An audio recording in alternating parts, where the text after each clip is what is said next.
Good morning, everyone. It is Saturday, July the 25th, 2020. It is currently 11:10 a.m. Central Time, and I am here at Victory Baptist Church, located in Ovalo, Texas. I am sitting in my normal spot. I'm at the back of the sanctuary. The sanctuary is empty. I'm sitting here at a table, and I have books everywhere. I don't even know how many books are on this table. I have books everywhere, and I've been sitting here kind of struggling and working and thinking and meditating, and I'm like, okay, you know what I'm going to do? I'm just going to turn on the microphone, and I'm just going to share this with everyone live on the air. Now, I know this a little bit risky. I know it's a little bit risky because when you're doing something live on the air and you don't have it all planned out and all mapped out, then you're going to get someone who emails you, who criticizes you because they're like, you should plan that out. You should plan that out a little better. You should have had that organized a little better. But the people who email me that way tend to miss the bigger picture. All right. The real goal here is to do this in a very organic way. I've talked about this a number of times. You want to do this in a very organic way and I'm sorry, people are messaging me. Okay. You want to do this in a way that it feels like you're just inviting people over and you're telling them to sit down and, hey, let's look at the scriptures together. I know I say that all the time and I state that over and over and over again, but we always have new listeners who don't understand. So when I do one of these kind of live devotional kind of broadcasts, I always get some email criticizing it, going, you should have organized that better, or you should have put that together better. And I'm like, you missed the point. It would be like you walking in the door right here. I'm like, hey, what are you doing? Hey, I'm getting ready to do a devotional. Come sit down with me and let's work on it together. Well, obviously it's not going to be all organized and planned out perfectly. So I hate that I have to say that over and over and over again, but people miss the point. This is supposed to be like we're sitting down together, we're looking at the scriptures, and then what happens from this is it's supposed to spark your own study, your own thoughts. Then you can email me and go, well, that's interesting that you saw it from that perspective. I saw it from this perspective, or what about this, or what about that? And then that gets you studying, me studying, and it may lead to even more study and another live broadcast where we talk about it. So I think sometimes people misunderstand what I'm trying to do. And I've really got to emphasize this morning. I really have to emphasize this point because I'm sitting here and I don't know if I don't know if I have this completely thought out yet. So this is really a work in progress. This is really me. I'm going to be processing my thoughts live on the air. So you've got to give me a little bit of grace here because it may come across at times a little disjointed, but I'm really trying to think this through. So let me paint the picture for you. I've been sitting here now for 45 minutes. Well, maybe an hour, probably an hour now. I've been sitting here for an hour and I've been just looking at Proverbs chapter 2. Now, the goal was to turn on the microphone, to go live and do a little devotional thought on Proverbs chapter 2 and kind of pick up where we left off. If you've been listening to my little devotional messages in Proverbs chapter 2, you know that we have looked at in depth, I think in a pretty in-depth way. We've looked at the 8 imperatives that we found in Proverbs chapter 2, verses 1 through 4. And so then we dealt with the conclusion of those imperatives with verse 5, basically telling us, hey, if you do these imperatives, then shall thou understand the fear of the Lord and find the knowledge of God. All right, everybody got that. So we kind of covered the imperatives and then the results of those imperatives. Then I was going today to start in verse 6 and look at verse 6, verse 7, verse 8, and verse 9. Now, I doubt I was going to get through all of that, but I was at least going to do a devotional thought on that. So I was sitting here looking at it, and I'm like, well, verse 6, 7, okay. For the Lord giveth wisdom, out of his mouth cometh knowledge and understanding. Okay, There's some thoughts I have on that. Verse 7 is really interesting. He layeth up sound wisdom for the righteous. He is a buckler to them that walketh uprightly. All right, there's some interesting things there about the laying up of sound wisdom and him being a buckler. Okay, there we could work on some the Hebrew words there. And so I was just really trying to process it, and then I thought, well, let me look up at least a commentary. And then I looked up a commentary, and then I'm like, wait a minute. Based on some things in this commentary, maybe I need to relook at the whole structure here of Proverbs chapter 2. So I'm gonna throw out an idea about the structure. I'm gonna give you kind of how I was looking at it. Then I'm gonna offer you an alternative structure to it, and you can see what you think, and then maybe it will spark some conversation. All right. I know that's a long way to get to that, 5 minutes, but that's okay. I apologize. I'm really trying to process this because I think there's some very important concepts here in Proverbs chapter 2. So let's remind ourselves. I think Proverbs chapter 2, this is my thinking, that the imperatives found in verse 1, verse 2, verse 3, and verse 4, these strong imperatives saying, hey, if you do this, you need to do this. This is what you need to do. Look at it. Proverbs chapter 2, verse 1, my son. Now here, wisdom is kind of being personified as a father. Here's the wisdom speaking as a father. My son speaking to us, if you will receive my words. So we need to receive the words of wisdom. We need to receive the words of God's wisdom and hide my commandments. We need to hide them. These are imperatives if we do all of these things. Now, I stated that what makes these imperatives so powerful and so strong is really the ending of chapter 1, where we have wisdom personified as a woman walking in the streets, crying out, saying, how long will you simple ones continue in your simplicity? How long will you fools hate knowledge? You remember all of that. She's crying out in the streets, telling us to return, to listen to her reproof, to listen to her rebuke, to return back to godly wisdom. Then there's this very serious warning. If we don't listen, if we don't heed the words of God's wisdom, then when calamity falls, destruction, and everything falls apart, wisdom is simply going to almost laugh at us. But then we have a promise at the end of chapter 1 where we're told that whoever will hearken unto me, whoever will hearken unto God's wisdom shall dwell safely and shall be quiet from the fear of evil. Well, that sounds wonderful. So we have this wisdom crying out. We have this, hey, return to wisdom. Hey, but if you don't listen, wisdom is almost going to mock you. But then we have a promise that if we will return, we can dwell in safely. We can dwell in safely, and we shall dwell safely, and we will be quiet from the fear of evil. Those are great promises. So then when I open chapter 2, boom, those imperatives are strong. The motivation for those imperatives are there. And I like that. And I think sometimes we miss the connection between chapter 2 and chapter 1. So I really emphasize that. Well, this commentary came along and they kind of offered a different way of thinking. All right. I've got this in my notes in my iPad. So let me open this up really quick. And I think it's really interesting. Okay. And I'm just going to read through some of this and we'll talk about it, all right? Here we go. No chapter, this is what they say, no chapter in Proverbs. So they're speaking of this about Proverbs chapter 2.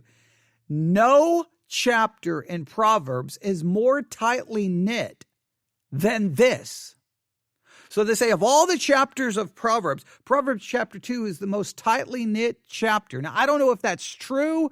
I don't know if you agree with that, but I think it's an interesting observation. They go on to say, if you read it in Hebrew, it is virtually one continuous sentence. Now, that's interesting. If we were to read Proverbs chapter 2 in Hebrew, it's one continuous sentence.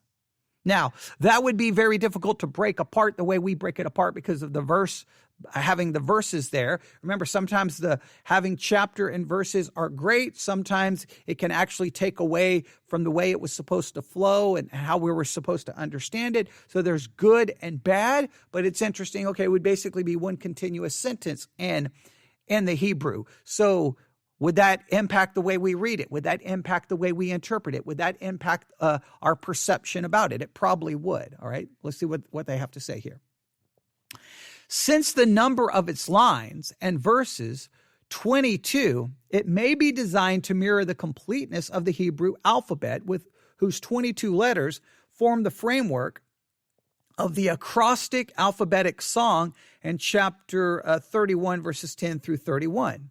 All right, maybe there's something to that. 22 lines. Maybe it was supposed to reflect the something with the Hebrew alphabet. Maybe we could probably take that apart. But let's continue. The structure of this speech is further testimony to its compactness and unity. It is also a window to the ways in which the teachers combined argument and illustration to bundle and cinch their lessons. Now, I want you to hear that. So Proverbs chapter 2 is a window to the ways in which the teachers would combine argument and illustration to bundle and put together their lessons, to really cinch them, to really bring them together. Argument and illustration. Argument and illustration. Now, pastors have been doing this forever. Bible teachers do this forever. You kind of give your argument. You try to give your point, and then you have to illustrate the point. Now, sometimes I think pastors' illustrations are great, and they really emphasize the point. I think sometimes as a pastor, our illustrations sometimes we may think it's clever, we may think it's funny, we may think it's interesting, we may think it works well to get the people's attention, but does it really illustrate the point we're making? And sometimes you need to illustrate the point. You can state the point in a very just emphatic way, and you look at the people, and they will just look at you like so. And sometimes that's frustrating. You're like, no, don't you get the point? But then sometimes once you illustrate the point, then it's almost like the lights come on. So illustration is a great way. So they're saying that in this chapter we have an argument and we have illustration. All right. I haven't emphasized this structure, but let's see where they go with this. All right. Here's how they outline the chapter. Argument, chapter 2, verses 1 through 9. All right. They say that chapter 2, verses 1 through 9 is an argument or is a point. All right. Chapter 2, 10 through 20, they say is an illustration or illustrations. All right. You have I guess multiple illustrations. And we could talk about the illustrations, but we'll get to that at some point, depending how much time we spend in Proverbs chapter 2. So an argument, chapter 2, verse 1 through 9. Illustrations, chapter 2, verses 10 through 20. And this is a very interesting. Chapter 2, verses 21 through 22, an antithetic conclusion. An antithetic conclusion. Now, that's an interesting idea, that in chapter 2, verses 21 through 22, this is the conclusion of the argument and the illustration, and it's an antithetic conclusion. Now, things that are antithetic to one another, they contradict or oppose each other. So they say there's kind of an antithetic conclusion to the chapter. And if you look at Proverbs chapter 2, note what we have. Verse 21, for the upright shall dwell in the land, and the perfect shall remain in it. Now think about this. Opposed to this or opposite to this or something that would contradict this. So you have the upright, which dwell in the land, and the perfect shall remain in it. What's kind of opposite to this or kind of opposed to that idea is the wicked shall be cut off from the earth, and the transgressors shall be rooted out of it. So you have it basically a positive and a negative way of ending it, of concluding it. And they refer to this as an antithetic conclusion, that it's kind of two opposites. All right. Now, I would say it's kind of a contrasting conclusion is the way I see it. It's contrasting two ideas. Maybe that kind of goes along with the antithetic idea. But all of this ends with the looking at the upright and the wicked. All right. So, okay, I think that's interesting. So, according to them, we have an argument, chapter 2, verse 1 through 9. We have an illustrations, chapter 2, verses 10 through 20. And then we have an antithetic conclusion, a contrasting conclusion maybe, chapter 2, verses 21 through 22. All right? So I think it's interesting. They say, since it is the illustrations that lend clarity to the argument, our chapter heading features them. If wisdom is shield and guard, the enemies that threaten are the two kinds of persons whose foolish activities are pictured in the illustrations. Now, listen to that carefully. Since it is the illustrations that lend clarity to the argument, all right, if wisdom is a shield and a guard, if that is true, if wisdom is a shield and a guard, and therefore we need to get this wisdom, the enemies that threaten are the two kinds of persons whose foolish activities are pictured in the illustrations. And if you look at the illustrations from chapter 2, verses 10 through 20, you see the illustrations of men of perverse speech and a woman or women of loose sexuality. So men of perverse speech and women of loose sexuality then are enemies that threaten wisdom, that goes against wisdom, that stops wisdom from being a shield and a guard. All right, that's possibly interesting. All right. Now, let's work through a little bit more of their structure here, okay? And I want you to listen to what they say because this is very interesting.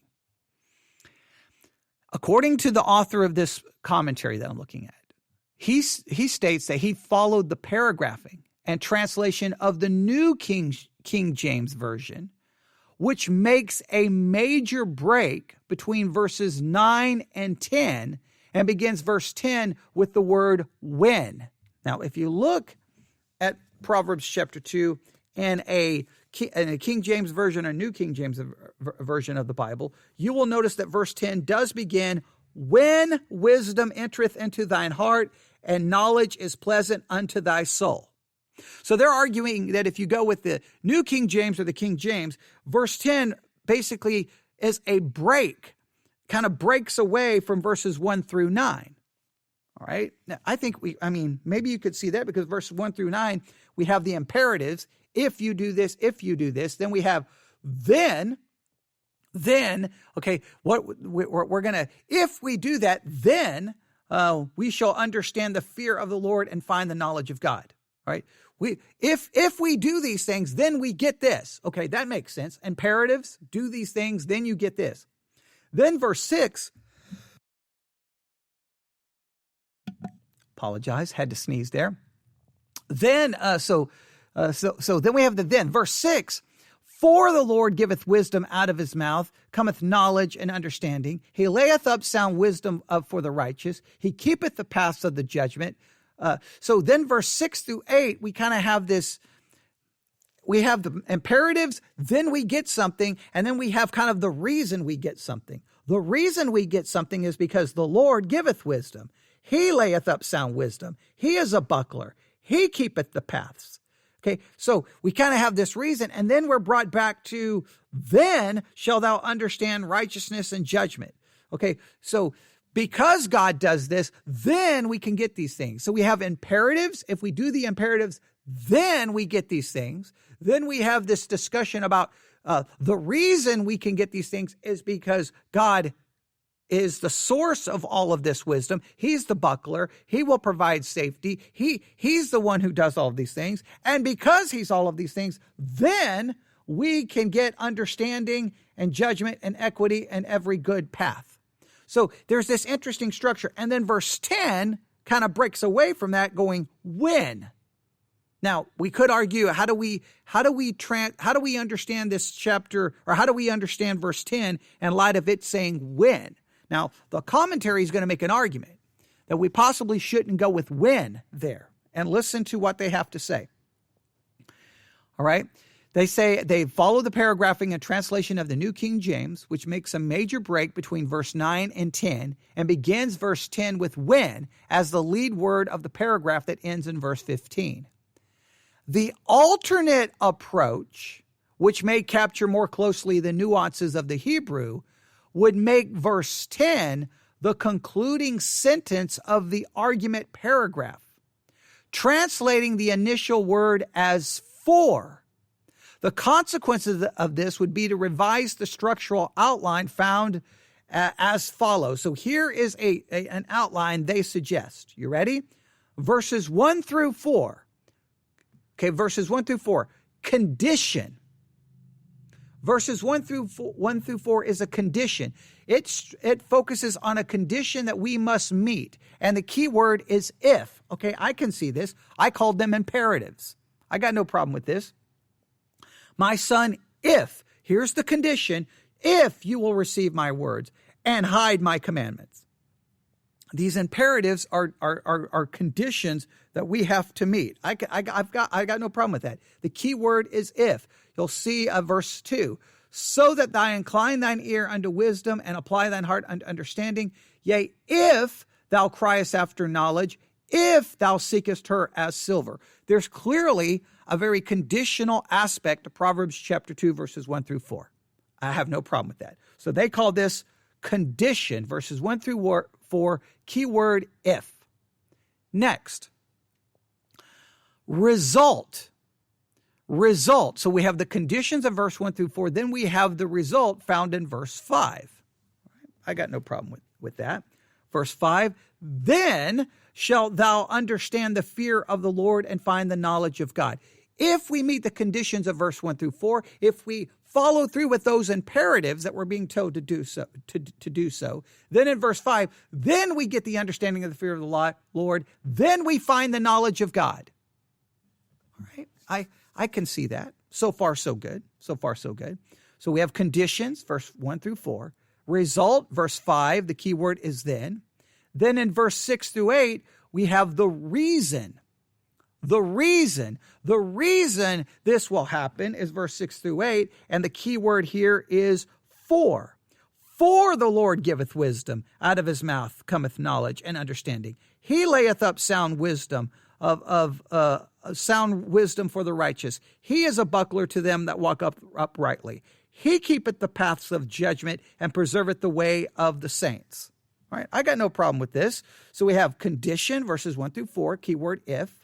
Result, verse 5, keyword then.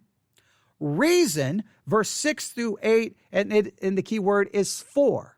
All right? Hey, here's the condition. Here's the result. Here's what you'll get. And here's the reason this works. The reason this works is God is the one that's doing this. God is the one that gives this. It is God's wisdom. All right? I got no problem with that. Now, then they say so we've got condition, verses 1 through 4, the keyword if. Result, verse 5, keyword then.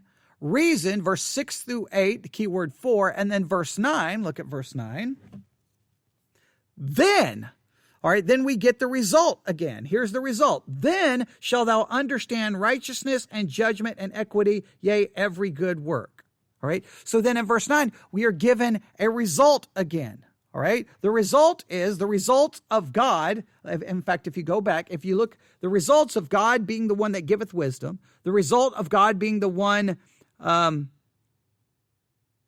that out of his mouth cometh knowledge and understanding, because God is the source of wisdom, because he layeth up sound wisdom, because he is a buckler to them that walk uprightly, because he keeps the paths of judgment and preserveth the way of saints. Because of that, the results are, and look at again, verse 9, the result is, then you'll understand righteousness and judgment and equity and every good work. All right, so let me go through that structure one more time. Condition, verse 1 through 4, keyword if. Result, verse 5, keyword then. Reason, verses 6 through 8, keyword is for. Here's the reason for it. The result, verse 9, then. Right? So God does all these things. Okay, that's the reason. And what's the result of that reason? Then we see it in verse 9. And then they say verse 10 should be translated, for wisdom enters into thine heart, and knowledge is pleasant unto thy soul. So they argue that verse 10 should be put in the reason category. We have a result. We get the result in verse 9. And why? Why do we get that result? Well, we could base it on the verses that come before. There's a little bit of that there. But guess what? Verse 10, if verse 10 is translated, for wisdom entereth into thy heart, then this is what happens. The reason for this, the reason this happens is because the reason you get understanding, look at verse 9, where verse 9 is a reason or is a result. Okay, so this is the way they're doing this. Verse 9 is a result, right? And make sure I got my outline right here, okay? All right, I got to bring my notes a little closer. All right, so verse 9 is a result. Then shall thou understand righteousness and judgment and equity and every good work. Then verse 10, they're arguing, is the reason. So the reason we get understanding, righteousness and judgment and equity and every good work is because in verse 10, this happens. The reason this happens is because wisdom entereth into thine heart, and knowledge is pleasant unto thy soul. All right. So they that's how they want to do so. And then I guess in verse 11, then I don't know what they do with verse 11. Let me look here. And then what do they do with verse 11? Let me see if I can find.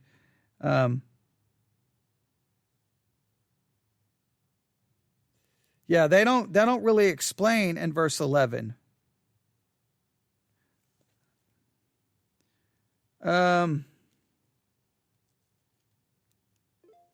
Yeah, they don't. Let me see. I'm trying to look here. I guess what they're saying is then starting in verse 11, 11 would be the beginning of the illustrations. 11 would begin the beginning of the illustrations, and that would go from 11 to 22. Or no, 11 to 20. And then 21 and 22 would be the conclusion.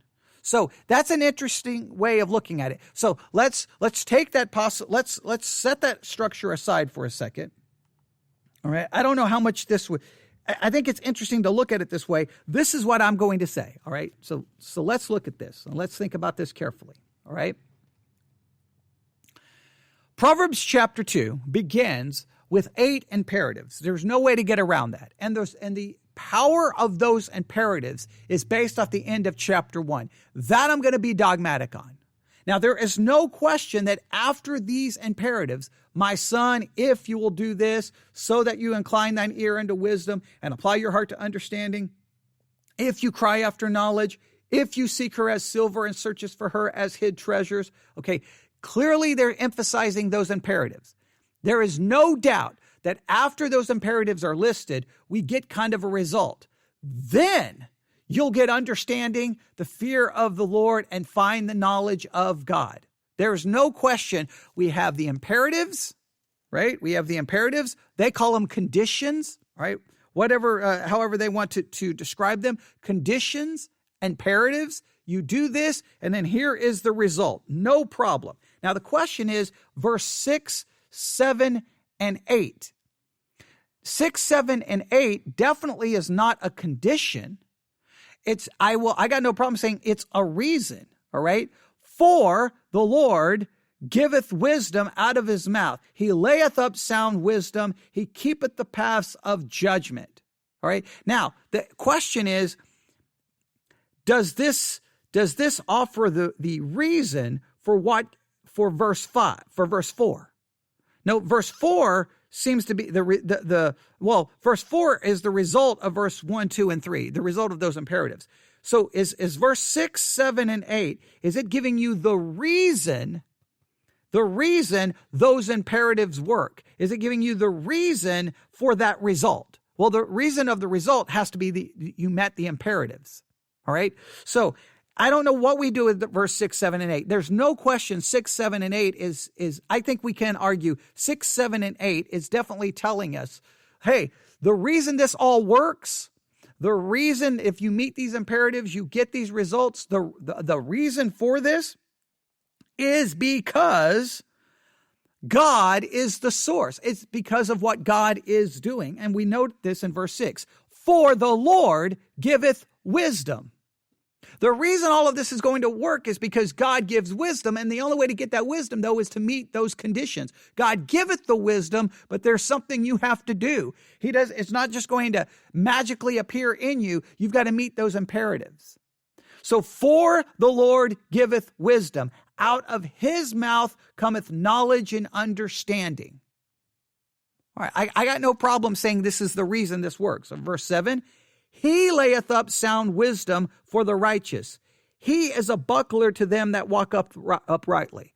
All saying this is the reason God is doing these things. All right, verse 8, he keepeth the paths of judgment and preserveth the way of his saints. So there's the reason. Then verse 9, then shalt thou understand righteousness and judgment and equity, yea, every good path. Now the question about 9 is, okay, wait. Verse 9 is clearly giving us a result. Now, is this result based off the reasons that were just given to us? Or is verse 9 simply giving us a result, and the reason for that result in verse 9 is found in verse 10? They're trying. This is what they're trying to do, and I think sometimes this is the problem with Proverbs. Proverbs sometimes are these individual verses, and sometimes we want to see how all of these individual verses fit together, and we try to form some kind of structure. And I think sometimes the structure can be a little confusing. There's no question there's a little bit of structure here. Imperatives, verse 1 through 4, result, verse 5. Verse 6, 7, and 8 does seem to give us a reason. Hey, why does these imperatives work? Why do we get these things? Because God is the one giving out the wisdom. He's the one laying up sound wisdom. He's the one that keeps our paths. All right? So here's the reason. Then shalt thou understand righteousness and judgment and equity, yea, every good path. Here's once again giving us the result. That result is interesting because is that result based off the reason in verse 6, 7, and 8? It doesn't seem to make a lot of sense. But in verse 10, so is it just a result separated from everything that came before it in verse 9? Or is this result giving me a result? Here's the result. Then shalt thou understand righteousness and judgment and equity, yea, every good path. Okay, good. I want that result. I want to understand. I want to understand righteousness. I want to understand judgment. I want to understand equity. I want to understand every good path. I want that result.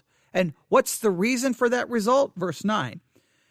The reason for that result is when wisdom it depends on how we translate this.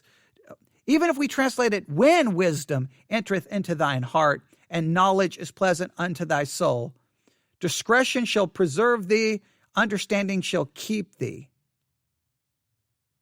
Yeah, I don't know if verse 10 should be connected to verse 9.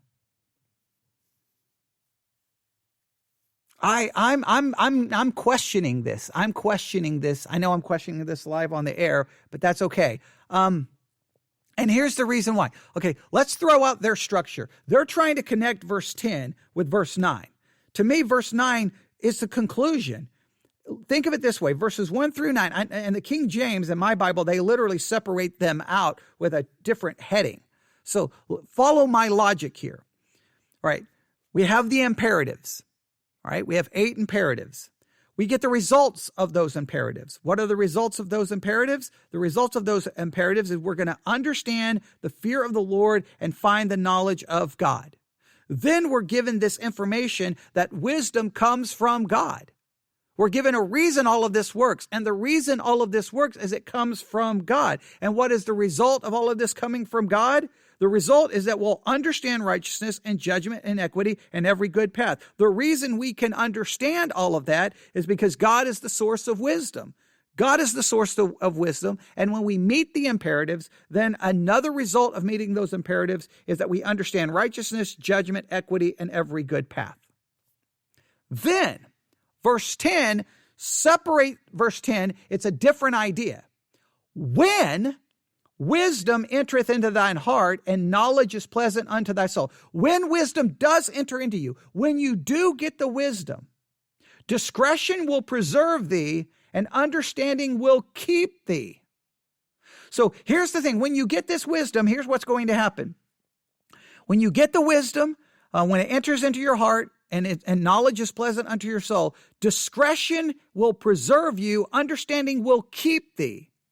So when you finally get this, then guess what's going to happen? It's going to preserve you, and it's going to keep you. But it's going to preserve you and keep you from what? Verse 12, to deliver you from the way of evil men, from the men that speaketh forward things, who leave the paths of righteousness. So this basically, these imperatives, here are some of the results you get from these imperatives. But listen, when you get those imperatives and you get the results of those imperatives, which is wisdom and all of these wonderful things. Now, I'm going to illustrate why this is important. Why is it important to get this wisdom? Why is it important to get the wisdom that God has given? Why is it important to gain an understanding in righteousness and understand righteous judgment and equity in every good work, in every good path? Why is it so critical that you get that understanding? Well, because when you get this understanding, it's going to preserve you. It's going to keep you from what? Well, the first thing it's going to preserve and keep you from is the person from the evil man, from evil speaking, who that speaketh forward things, who leave the paths of righteousness to walk in the ways of darkness, who rejoice to do evil and delight in the forwardness of the wicked, whose ways are crooked, and they forward in their paths to deliver. Okay, so stop right there. So it's almost like saying, I think verse 10 is separating it completely. Verse 1 through 9 is all about, hey, here's the condition. Here are some of the results from it. Here's the reason. Here's what you get from it. Now, why do you need it? You need it for two specific reasons. You've got these individuals who are, how did we put it up in our original outline? We have these people who are perverse in their speech. They're perverse in their path. We have these men who are perverse in their speech and in their path. All right. You will be kept from them by God's wisdom. And the second danger to this is the strange woman. The strange woman will bring you down.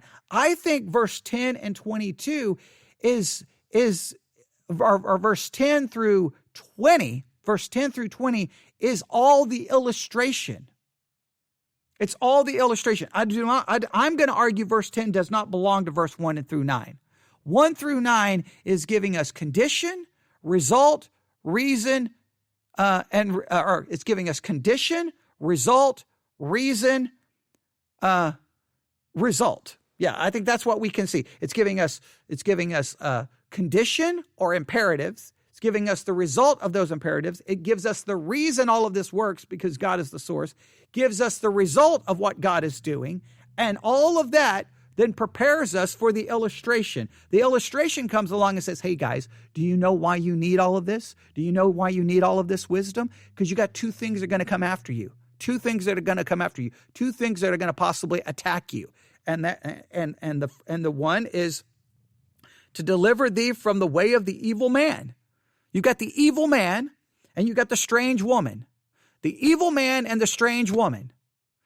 Evil man, strange woman. They're going to come after you. And the only thing that's going to preserve you is wisdom and knowledge and discretion. These are the only things that are going to protect you. And how do you get them? You got to meet the imperatives. Why do you get them? What's the reason? Because God is the one that gives it.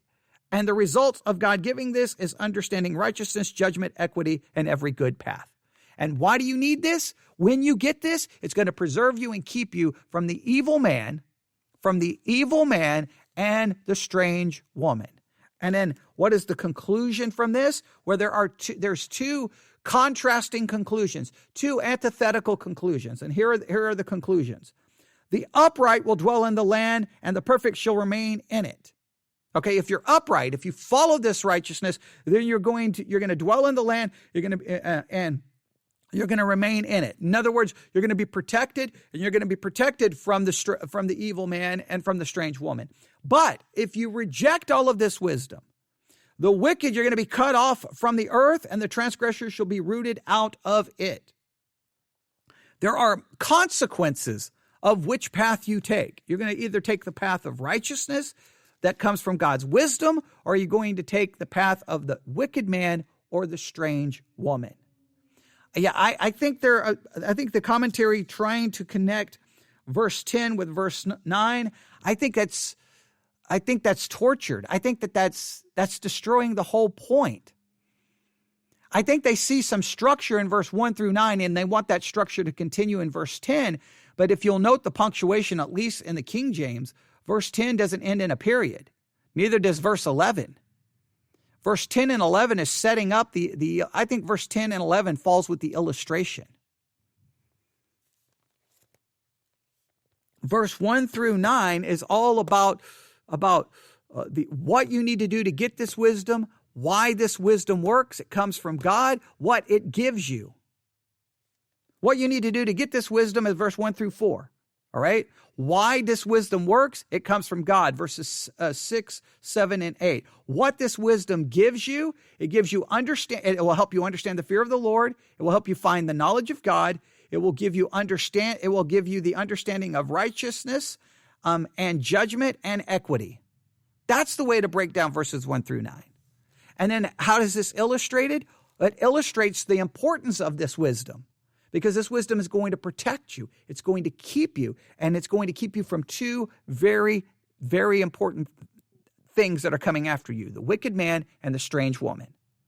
The wicked man and the strange woman. That strange woman sometimes gets all the press, but the wicked man is right there as well. And then how does this end? And this antithetical kind of this contrasting conclusion and the last two verses that say, hey, these are the two results here. Here's how you're going to end up. You're either going to be kept in the land, you're going to be fine, you're going to be okay, you're not going to be moved, or you're going to be cut off and you're going to be basically destroyed. These are your two options.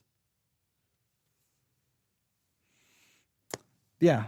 So I'm going to, this commentary that I'm looking at, I think it's the preacher's commentary. I had to work through that. I don't see that works. That just breaks it up. They desperately want verse 10 to be a part of verse 9. They desperately do. And I just don't, that don't explain, after they get verse 10 with verse 9, they don't explain then how to pick up the outline in verse 11 and following. It just seems tortured to me. You can give me what you thought. I've gone 42 minutes working through that. I know that was probably painful, but that's okay. I think it's important that's what you have to do when you're working through a text of Scripture. You have to kind of go back and forth, and you have to struggle with it. And we struggled with it in real time. Now, if you'd have been sitting here, I don't know if you would have agreed or disagreed, but I just don't think verse 10. I don't think verse 10 belongs to verse 9. I think it's verse 1 through 9 is setting up a basic, simple argument. Here's what you've got to do to get God's wisdom, right? Here are the results of getting God's wisdom, and here's why it works. Because it's God's wisdom, and it comes from God, all right? It comes from God, and God is the one doing all of these things. Now, why is that important to understand? Because this wisdom, it's going to preserve you. It's going to keep you. It's going to protect you. Okay, well, why do I need protection? What do I need to be kept from? Two very important forces are coming after you, the wicked man and the strange woman, and they're going to destroy you if you go along with them. You're going to be messed up. All right? And here is the conclusion. You've got your conclusion is based on what you do with God's wisdom. Either you're going to be kept in the land, everything's going to be okay, or you're going to be cut off and you're going to be destroyed. I think it's very straightforward. The trying to put verse 10 with verse 9, then you're separating verse 11 from verse 10, because verse 10 would be the conclusion to verse 1 through 9, which that commentary specifically stated. Then verse 11, how do you, that doesn't seem to work. 10 and 11 is giving you the reason you need all of this. It's telling you that if you get this wisdom, you're going to be protected. And then it goes right into the illustration. Protected from what? Which leads to the conclusion. All right. I'll stop right there. Whew. That was a lot of work. My mind was moving 1,000,000 miles a second. I know I did not present that in the most entertaining way, but remember, this is real time. See why I spent all that time at the beginning explaining to you what I was doing? This is like me thinking out loud, live on the air, doing my own devotional study. So if I was sitting here without the microphone on, I'd have been talking out loud, talking through this just like I did with a notebook, and I'd have been going with one possible outline versus another possible outline. Now, if I think the reason this exercise is important is because this is what happens to you. This is so important. When you pick up a commentary or you listen to a sermon, the way they outline it, the way they structure it, greatly determines how it will be interpreted. Many times the way it's structured, the way you outline it, the way you take the passage leads you to an interpretation. So sometimes, whether you agree with an interpretation or disagree with the interpretation, you've got to determine how they outlined a passage or structured the passage in their mind, because that may be the reason for why they interpret it the way they do. So sometimes you got to take apart the way it's structured before you can dismantle an interpretation. This commentary is going with a specific thing in mind, and they're doing so because they see a certain structure in verses 1 through 9, and they want that structure to continue. But I think in doing that, they hurt the way the next section is structured in my mind. Now, how big would that change our interpretations? I don't think it would change it too much in this particular case, but trust me, the way people outline and put a structure together of a biblical passage will greatly sometimes change the way you interpret it. I mean, it's so important. If you're putting verses together and trying to make it flow all from verse 1 all the way to verse 10, and really there's a break between verse 9 and verse 10, in some passages of Scripture, in some sections of Scripture, that could change your entire interpretation. That could change the entire meaning of a verse. You've got to see how a passage is, how a commentary, how a sermon, how they have outlined and how they are putting together scriptures, because that will help you understand how they came to their conclusion. See, sometimes what we do is when we hear something we don't like, we just disagree with it and we don't bother to go, wait a minute, how did they come to that interpretation? Like, how they came to the interpretation is almost more important than the interpretation itself, because once you figure out the how, then you can possibly dismantle how they got there and demonstrate where they went wrong instead of sitting there just arguing about the interpretation. You can never disprove their interpretation until you disprove how they organized the scriptures to get to that interpretation. The structure and how they organize it and how they outline it, that's the building blocks to the interpretation. So you arguing about their interpretation, they can't see what you don't see because they've structured and organized verses in a certain way that led to that interpretation. Unless you're able to dismantle that, you can't dismantle the interpretation. All right? So this is not a perfect example of that, but it's an example of a commentary going, nope, verse 10 belongs to verse 9. And I'm going, wait, no, I don't see that. Verse 10 and 11 sets up the whole illustration. Hey, when you get this wisdom, when you get all of this stuff, it's going to preserve you. It's going to keep you. When? Now, the when, I think when makes sense. And I know that's how the King James translators put that. And I know most don't put when, they put for. Even if you put 4, that doesn't mean you have to follow everything in verses 1 through 9. This is setting up a different argument. This is setting up the illustration, right? Hey, you met the imperatives. Okay, this is what you get from the imperatives. Here are the results of getting those imperatives. Why does this work? What's the reason for this? Because God is the one giving all of this.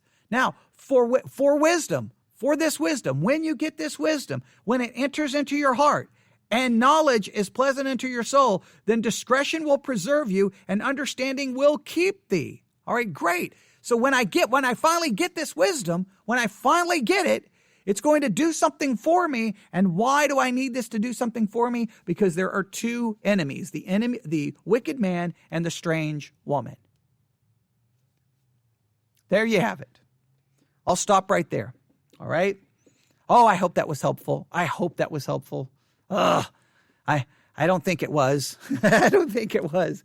But hey, it was helpful to me. Okay, it may not have been helpful to you. It was helpful to me because now I think I have a better understanding of Proverbs chapter 2. I think I see structure now that I hadn't seen before. So now I can possibly put this together and present some kind of teaching that would make this stand out in a better way because I went through this process. And hopefully now you have a better understanding of Proverbs chapter 2.